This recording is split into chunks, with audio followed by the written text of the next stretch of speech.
Şeyleken sebep var Döreyen bu kalpta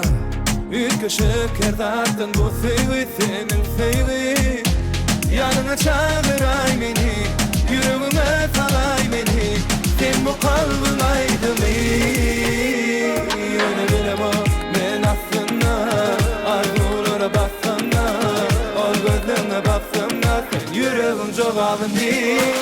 Sen bu canı gelim Yeke tekerde sen buyurun Gel sene gel bana gel dünyam Derdimin dermanı sen bilyem Düne sen bu canı gelim Yeke tekerde sen buyurun Gel sene gel bana gel dünyam Derdimin dermanı sen bilyem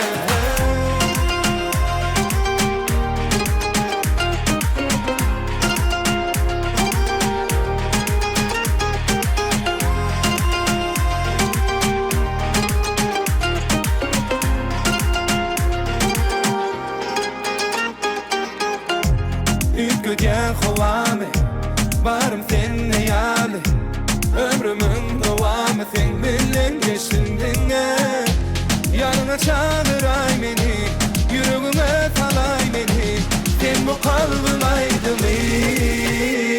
Öyle bilemez ben aslında Arzulara baksana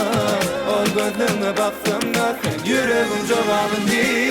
Yine sen bu canı gelim Yeke tekerde sen buyurun Gel sene gel bana gel dünyam Derdimin dermanı sen bilyem Düne sen bu canı gelim Yeke tekerde sen buyurun Gel sene gel bana gel dünyam Derdimin dermanı sen bilyem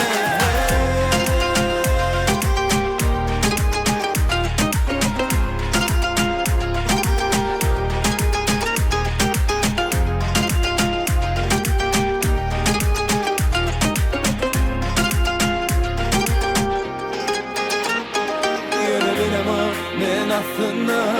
arzulara baksana Ol gözlerine baksana Sen yüreğim cevabın değil Yine sen bu canı gelim Yeke tekerde sen buyurun Gel sene gel bana gel dünyam Derdimin dermanı sen